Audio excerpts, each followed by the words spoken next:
espiritual.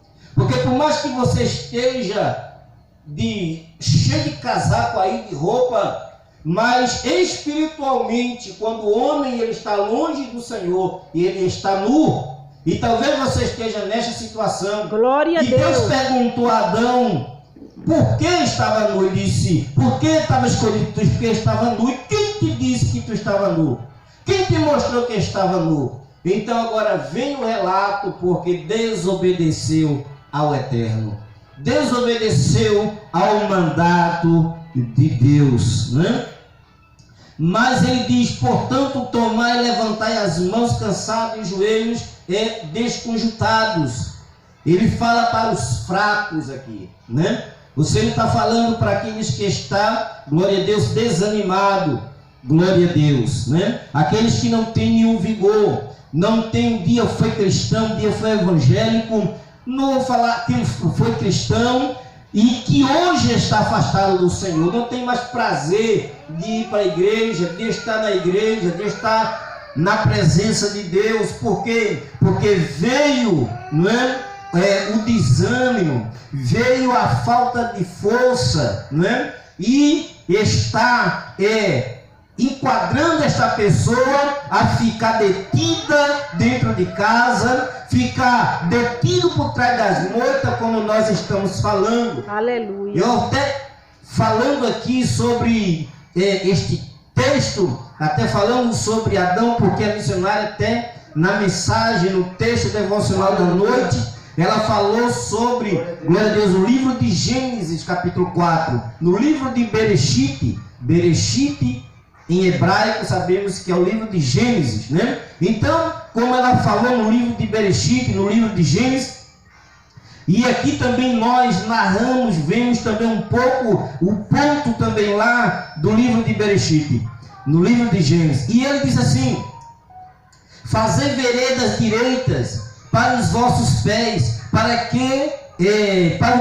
o que manqueja não se desvie inteiramente, antes seja sarado.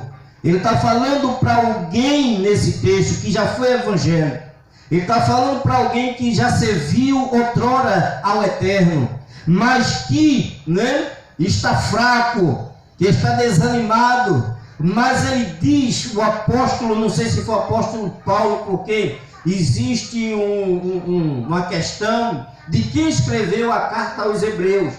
Pela escrita, muitos dizem que é Paulo, outros não sabem, o escritor é desconhecido, né? Mas fica aí o tema que o escritor escreveu, pois ele estava falando para a igreja, glória a Deus, daquela época, que muitos estavam desanimados, muitos estavam fracos na caminhada, muitos estavam fracos na fé. A gente pensa, irmãos, que hoje, somente hoje, tem crente fraco, enfim, em pleno século 21, em plena era de tanta coisa que a gente está vendo, que está falando. Não, naquela época também houve igrejas desanimadas. Aleluia. Houve também igrejas que estavam sendo deixadas ser derrotadas. Glória a Deus. Porque o diabo, ele operou e ele opera em todo o período do século. Ele não tenta somente hoje, desde o dia em que ele derrubou Adão lá no Jardim do Éden. Ele continua lutando para derrubar o homem até hoje, desde lá até hoje. Mas ele diz, né? Segui a paz com todos e a santificação, sem a qual ninguém verá o Senhor. Será que você consegue entender este versículo? Ele está dizendo: segui a paz interior no teu coração e na tua vida. E a santificação. Você precisa ter paz e você precisa se santificar. Eu preciso me santificar. Nós precisamos nos santificar. Porque ele diz: sem a qual ninguém verá o Senhor. Quer dizer, sem paz e sem santificação é impossível ver o Senhor. E para ver o Senhor tem que ter santificação. Glória a Deus. É por isso que você tem que sair de trás da moita. Porque atrás da moita, dentro da caverna, você está mostrando que é pecador, mostrando mostrando que é derrotado, mostrando que não tem nada de Deus. Mas aqueles que têm de Deus, ainda que não seja crente, mas diz assim: eu vou ali ouvir a palavra de Deus. Glória a Deus, aleluia. E não se esconde. Glória. Porque quem se esconde é porque deve. Glória a Deus, aleluia. Não é assim? Quem se esconde é porque está devendo. Mas aqueles que diz que é amigo de Deus, aqueles que diz que tem Deus, porque quando a gente prega a palavra de Deus, aí a pessoa diz assim: não, mas eu tenho Deus também, desde que eu nasci, eu tenho Deus no meu coração. Não é assim? É. Mas está mentindo. Tito, carta de Tito, capítulo 1, 15 e 16. Capítulo 1, versículo 15 e 16, que diz assim: confessa que conhece a Deus com a boca, mas mentem com suas obras, sendo desobedientes, sendo abomináveis e sendo reprovados para toda boa obra. Então, como é que diz que tem Deus desde o dia que nasceu? Se não suporta ouvir a palavra de Deus, se não suporta estar no abate tefilá, no abate tefilá. Bate casa em hebraico, tefilá, oração, casa de oração. Então bate tefilá, o beit tefilá, casa de oração. Não suporta estar em uma casa de oração. Não suporta ouvir o nome de Yeshua, que é Jesus. Glória a Deus. Não é? Então vive uma vida escondida. Mas ele diz que sem a santificação ninguém verá o Senhor. Ele diz: tendo cuidado de que ninguém se prive da graça de Deus, de que nenhuma raiz de amargura brotando vos perturbe, e por ela muitos se contaminam. Não é?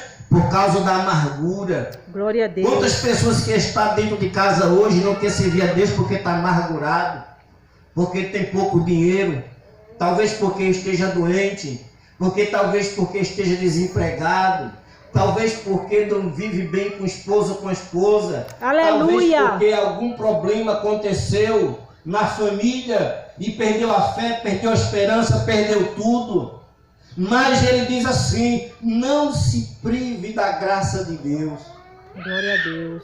Procure estar em toda a tribulação, em toda a luta, queira estar na presença do Senhor. Amém, Jesus, glória a Deus. Ele diz: ninguém seja fornicador ou profano como Saul, que por uma já vendeu o seu direito de primogenitura. Mas o texto ele diz: o que é que ele diz aqui? Ninguém seja fornicador. Quando é que fala fornicador, pensa logo em sexo, né?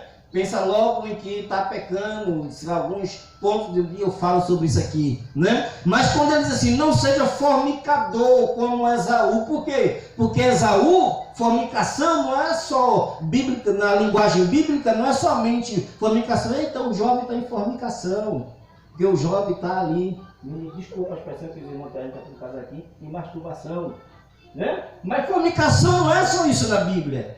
Fornicação é você vender o que é seu por direito de herança. E Esaú, a gente vê aqui que Esaú ele fez aqui, olha como ele diz aqui bem,